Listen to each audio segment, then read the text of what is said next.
technology is going to do that for us. So it could impact commercial real estate in terms of office spaces and how we need office space, especially for commuters, especially for very busy professionals. For sure. Yeah. I mean, we keep saying it's kind of cutting fat that people didn't even know they had with all of this. It's just making businesses more efficient.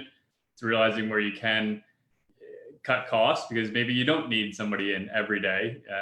It's whatever you work out with your office after all this, but it's definitely a nice thing that technology is being forced upon us right now, but it's everyone who's succeeding at least is making the best of it and realizing, hey, maybe this is a good thing for our business. So we are showing houses using FaceTime right now. It's crazy, right? Yes. So it's, again, having the virtual tours and having a process that's already established with service providers and vendors was very important because I've been doing it already. So it's to have that product, it didn't really require us to do a lot of research. We've been already doing it, and now we're just doing more of it. We're going to expand upon it. Yeah, it's perfect. So to kind of jump topics a little bit from you, just from the comments we're getting on Facebook, have you noticed anything slowing down in North Jersey, whether it's title companies, legal, anything, just with the transactions that are happening with you right now? Anything specific, especially with the Jersey area, that's just different right now and you're kind of waiting for it to play out? Well, I think this experience is going to impact the speed and how things are getting done. So if we talk about the transaction from seeing a house, obviously that's been impacted, but we're leveraging technology. Then the offer process, that hasn't been impacted because we haven't been meeting with clients to sign a contract for probably the last 5 years, or at least 5 years, where now we're doing it virtually using the e-sign platforms. So that hasn't been impacted. We're there already. But then there is the inspection. We are finding a lot of inspectors are not doing inspections. So we have to find an inspector that will do inspections, and those guys are busy. So that could be an impact. Also, attorney review the process, because Jersey is an attorney review state. I haven't seen the attorney review to be impacted because most of our attorneys also, we never meet them. The contract is emailed to them, and the attorneys email each other the attorney review letters. So unless they're out of the office or their technology is down.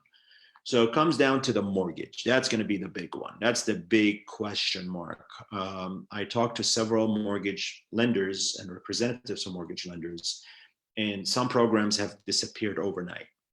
And, well, there was rates of as low as 3%, but they're really great rates only if you can get them, because the phone, they were just overwhelmed. And in fact, the lenders have then raised their rates. So they don't have to, people will walk away basically. So that has been impacted. And then the title work. If they need to go to courthouses, check on title search and all of that, that could possibly be impacted, especially if the courthouse is closed. So that is a potential impact. There's something also, the certificate of occupancies and fire department inspections.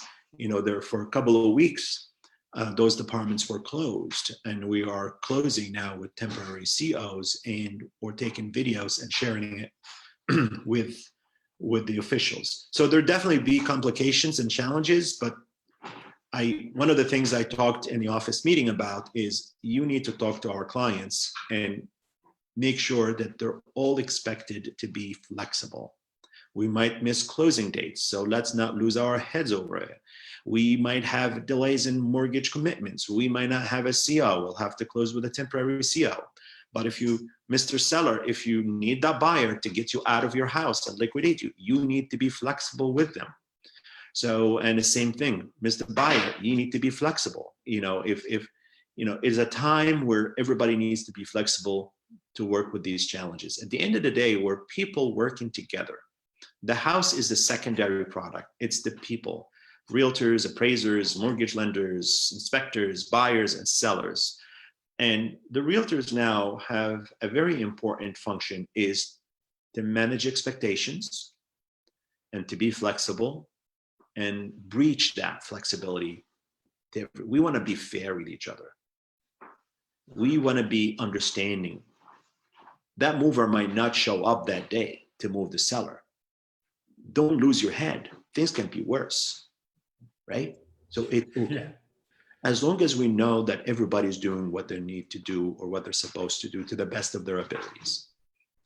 What's been the feedback from clients on that? Or for the most part, when you deliver that, are they agreeing with you, saying, yeah, you're right, let's keep moving forward, I just need to be flexible kind of thing? Or is it a shock for some people? So far, everybody has been displayed a level of flexibility. But there are always people that are just unreasonable. Yeah. There are people that just want to take advantage, want to have a win.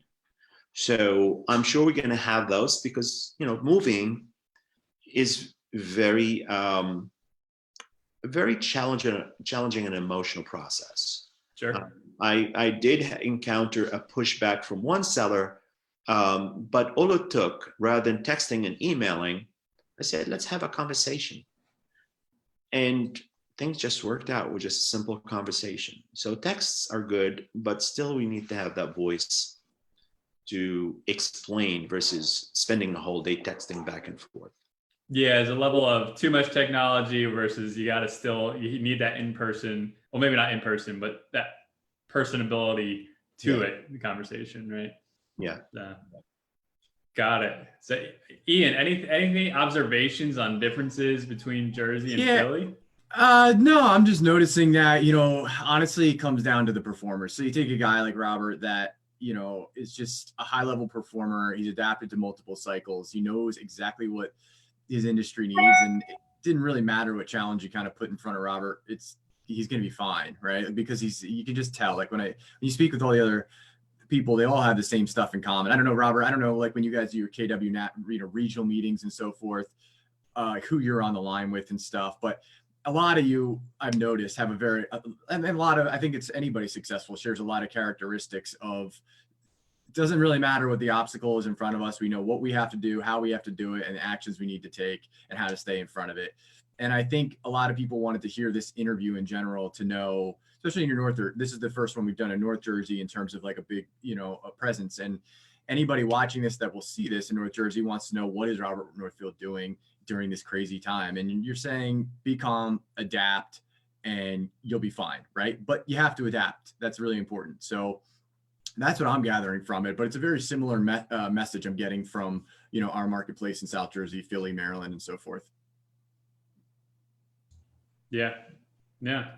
Well, I mean, Robert, appreciate you joining us today. Is there any parting words you want to say to the audience here? We got realtors, investors, everyone just listening in, want to hear what you had to say. So I appreciate all of your insight. Anything else you want to say to everyone? It's right now for the agents, as I said before, be confident and spread that confidence around, because your clients need it. So you need to reassure them that they're doing the right thing, because the second you leave them, they're looking on their iPhones or look at TV screens and with horrible news. But obviously the position we're in is very, very unfortunate, but you just need to be confident and reassure them. And if they don't buy today, they'll buy in 2 weeks, 3 weeks. Stay in touch, follow up. The money is made in a follow-up. Have a great team of service providers around you, whether it's a mortgage person, insurance person, to facilitate the process for the buyer. Because if the process becomes very complicated and challenging in a very negative culture, then they might just say, you know what, this just doesn't feel right. So be the problem solver. Absolutely. Be proactive, be the problem solver. I like it. All right, Robert, appreciate it. And, we'll be here. Maybe we'll do a follow-up. Hopefully we're not still in this situation in a few weeks, but who knows? And we'll still need to be doing the social media marketing here. So thanks again for joining us, Robert, and hope everyone gained a lot of benefit here. and we'll see you guys tomorrow. Take Okay. care, everyone. Bye-bye.